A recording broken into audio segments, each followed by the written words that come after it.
You know, the studio is a sanctuary, and if I'm in my studio and the muse is saying, come over here and try this, that, you know, I'm so happy that the muse is there that the last thing I'm going to do is ignore her or give her some reason to feel that she needs to go someplace else.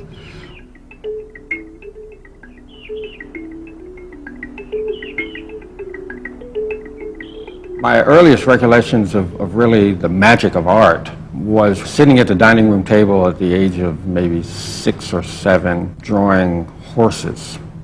And we're talking horses as personalities, groups of them standing together, individual horses, portraits of horses.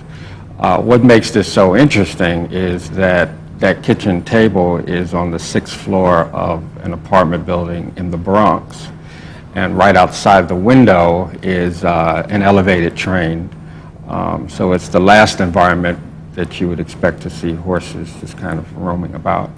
I didn't really know of any artists prior to going to art school. My folks are working class folks, very loving, very nurturing, but neither of them were artists. When I finally got accepted and decided to go to RISD, I remember announcing to my parents that, you know, I would not be coming back home after my 4 years, because as far as I was concerned, I had been fortunate to make it out of New York alive. The environment that I grew up in, there were heroin addicts, overdosing, gun battles, you know, so you're so caught up into that day-to-day level of survival that it wasn't growing up in an art realm of what some see as an elitist high art context. This is I guess the essential piece, the primary piece of the installation.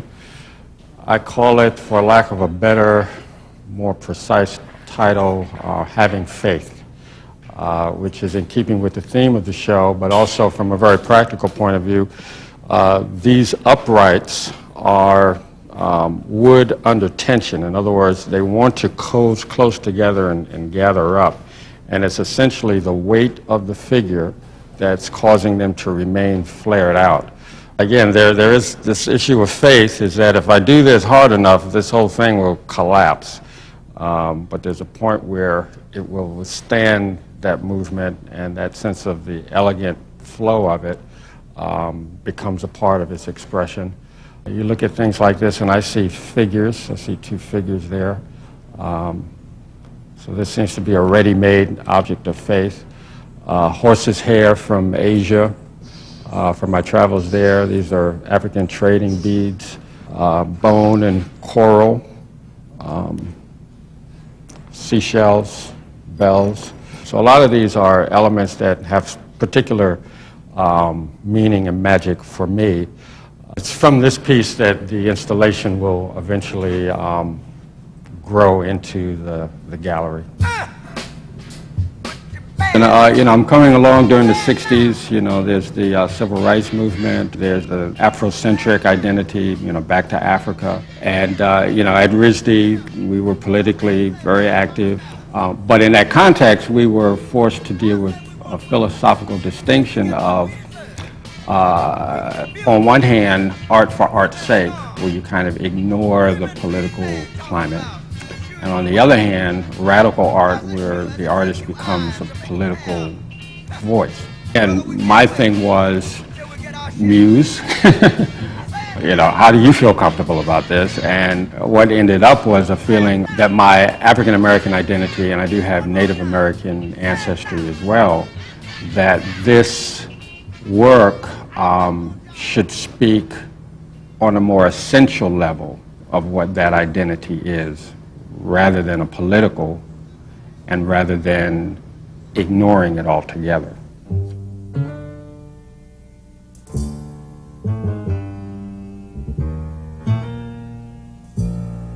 As far as I'm concerned, this whole thing of living and socialization is a big experiment. And I think whenever you talk about experimentation, you're invariably talking about belief and faith. That things are going to work out, that your approach is the right one.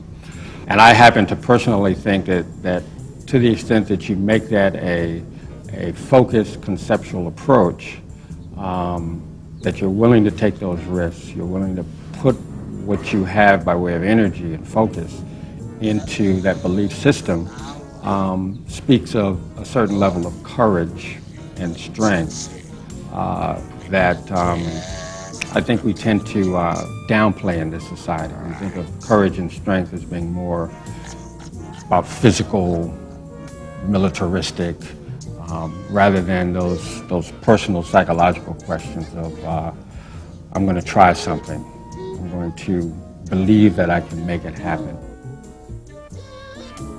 I spent like 10 days in the Ivory Coast, 3 of which I think I was actually in heaven. I had the opportunity to stay in this small village, a remote village, population 800. They had no running water, no electricity, mud huts, and I felt so completely at home. It was incredible. Slept outdoors. But I heard talk about this phenomenon, I call it a phenomenon, they call it commonplace occurrence, of this log that is used to determine if somebody is guilty of a crime. It was real frustrating because the day that we were leaving, our taxi was waiting, we were walking up the dirt road, and all of a sudden these 2 little children came running out between these huts, turned around beaming with excitement. You would have thought the circus had come to town. Immediately afterwards, these 2 men come out, and they've got the log hoisted on their shoulders. And they're walking, and they're like in a trance, and they're walking, and as the belief system is, the log is taking them to the guilty party. Now you're left with questions of, well, oh my God, what if the log accuses the wrong person? Their belief is the log cannot accuse the wrong person. If the log comes to your door, you stole that chicken, or you butchered that person's goat. But it was just such a fascinating thing, and so it's experiences like that with societies and belief systems that are still very real and very entrenched, but so different from ours. But are they really? One of the professors at RISD told me about this house that was for rent on top of a mountain in a town, small town called Florida, Massachusetts. I mean, it was as far away from New York physically and conceptually as you could get. The interesting thing was that I did very little artwork there. We were there, lived in this house for about not quite a year. And it wasn't until a couple of years later that I realized why I hadn't done any artwork. There was a studio, I had time, but I was so enthralled by the beauty of nature that it was like, well, why bother? I mean, you know, the Creator has done it all. If you see the environment that this studio is in, it's not unlike the neighborhoods that I grew up in. And typically, except for the studio in Massachusetts, all of my studios have been in the same kind of environment, which I relate to the oyster and the pearl, in the sense that it takes that irritant that gets inside the oyster that motivates the oyster to create this thing of beauty, to surround it, to make it less annoying.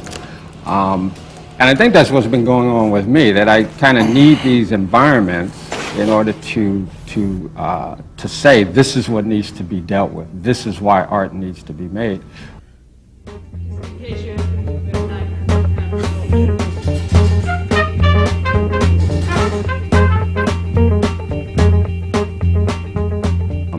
My approach in the beginning was to look at these milled pieces of lumber and determined that they needed to be returned back to their expressive voice. So a lot of the forms I create are suggestive of limbs and branches, and people would ask, well, why don't you just go out and find limbs and branches?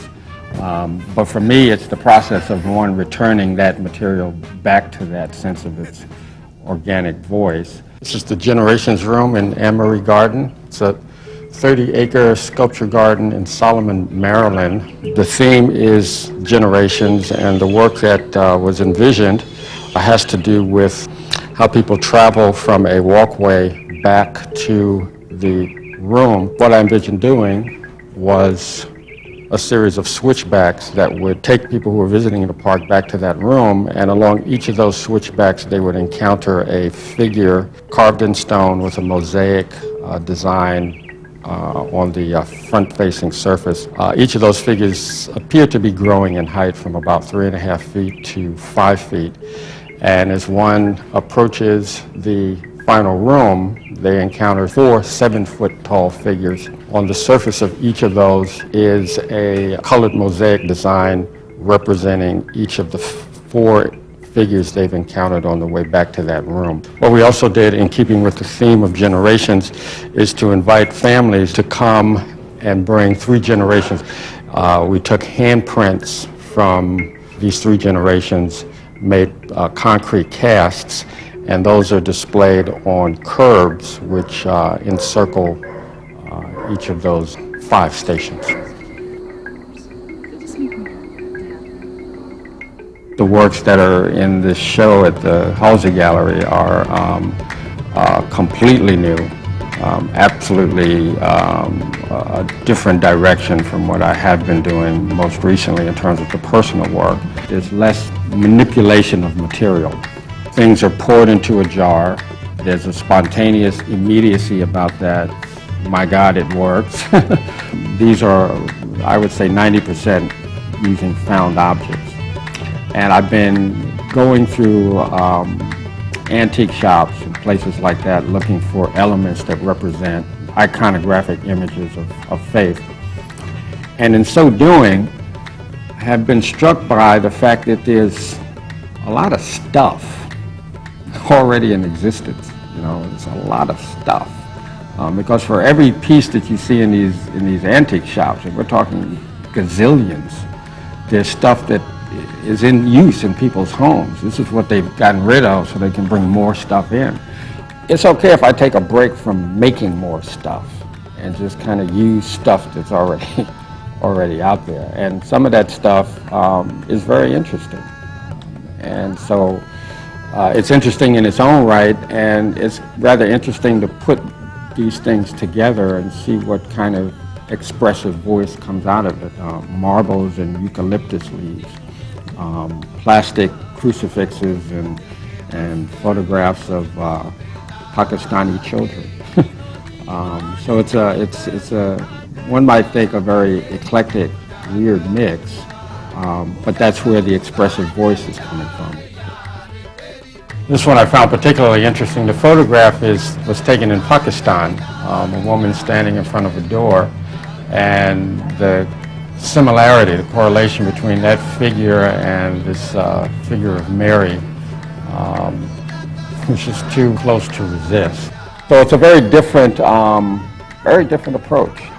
And you know, here again, this is the fertileness of the muse, and this opportunity brought about as a result of the show to move in this new direction and further expand what I'm able to do, capable of doing. I mean, I believe very firmly that we're spiritual beings, and you know, part of the challenges are that we're obviously existing in a physical realm that speaks of a certain duality. How do we balance those two is the issue. But I think fundamentally the movement existence is supposed to be towards a spiritual identity. One reason why I would never defy the muse is because I believe she is part of that spiritual pantheon, along with the ancestors and other beings that exist on this plane. It borders on blasphemy to use one's creativity in a less than noble way. Because if you think of the source of it, and you think of the needs within our society for meaningful expression, for beautification, for creating positive environments, that creativity is within us to serve that purpose.